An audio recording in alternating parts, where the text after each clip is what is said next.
Hi, I'm Heidi. I'm an alcoholic, among other things, and it has been my extreme blessing to have stumbled into AA kind of through the back door. I didn't even know what AA stood for, where to find it, what it was. I actually Googled alcoholic to see if I was an alcoholic and found a meeting. 15 minutes later, I was sitting down to an AA meeting and was totally in a panic. But I didn't know that I was starting on the biggest roller coaster and joyride that could ever happen to me. I love the program of AA.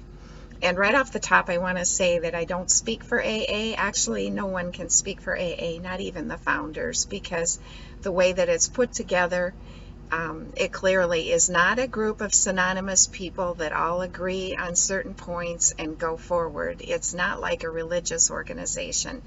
AA is a fellowship of, as the book says, it's a fellowship of people who find themselves together and under any other circumstances would probably never befriend each other. But it's a very accepting program as written by the book. And also my second point, besides that I don't speak for AA, is that the program of AA is not the meetings. It's not the fellowship. That's part and parcel with it.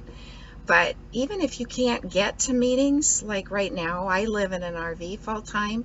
My job takes me around kind of in circles, actually, following an oil drilling rig, and I can't go to meetings. My job necessitates that someone be on site 24/7, so I can't get out and go to meetings right now. That doesn't mean that I never get to watch a meeting or kind of participate sometimes online, but if that's what it took to stay sober, I'd be back out there drinking. So what it really takes is doing the 12 steps, which result eventually, as the 12 steps says, in a spiritual renewal.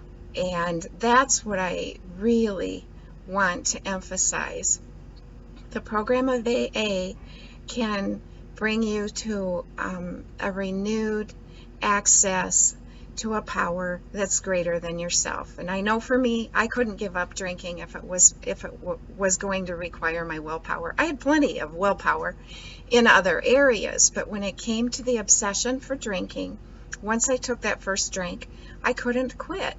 And my mind constantly was on obtaining more of my drink, which was wine, and on the next drink, and making sure that I had plenty of drinks, bottles lined up in the basement so that I wouldn't have to go without my drinks. That's a pretty limited life. I had cut off relationships with everybody. I wouldn't answer my phone. My business was suffering. I was a public speaker, and I didn't really want to have to leave the house because I was a drinker that liked to drink alone. In fact, not even my best friend and business partner had any clue how much I was drinking. So I was lying to everyone in my life, and primarily I lied to me. I didn't know what my life was about until I got to AA and found out that it was possible to renew and explore a relationship with God that goes beyond my imagination, and that only gets better. I've not had a drink in 7 years, and I love my life. I have a life that I could have never imagined, but I really like to think of that I don't have a life at all. It's more His plan, and I follow His plan, try to follow His plan moment by moment and day by day. And so it's not my life anymore the way it used to be. So we've covered that I don't speak for AA, and that the program itself is the steps. It's not the fellowship of AA or the meetings. And the third thing that I want to say at the beginning of these little vignettes is that you don't have to be a drinker. Perhaps there's something else that controls your life. It could be gambling, it could be narcotics, it could be any number of things, and it really doesn't matter what it is that you feel has taken hold of your life that you would like to get rid of. The 12 steps can help you take a good look at yourself and clean out the garbage and remove the blocks between you and your own higher power. And so that's what I would like to just kind of be an instrument in coming alongside maybe and giving you some ideas of how to apply the 12 steps to your life. You're going to need a few things, and the tools that I would suggest that you get are, of course, the Alcoholics Anonymous book. Mine's right here. And for starters, you can also pick up the 12 by 12, the 12 Steps and 12 Traditions book, but I wouldn't suggest that you really delve into that. That was never written as a how-to for steps, actually. So get the book, any kind of a journal or notebook so that you can write down your reactions and keep track of those.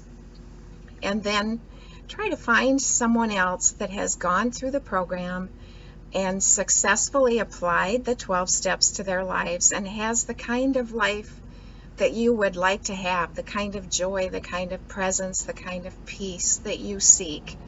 Now those are sometimes hard requirements, but you don't have to be limited to your physical space. As I said, there are places online. The one that I go to is called In the Rooms, and you can just Google that, intherooms.com, and they have meetings for all kinds of situations. And so what I would suggest here, let's just start out. I was a teacher. Let's start out with an assignment. Read at the beginning of the book the doctor's opinion, and these are in Roman numerals, so I'm just going to read the numerals instead of interpreting them. They're XXV, the doctor's opinion, to XXXII. In other words, 25 to 32. Read the doctor's opinion, then read the Bill's story, and that is from pages 1 to 16. Good luck. I hope that you find what you're looking for, and thank you for taking the time to listen to this.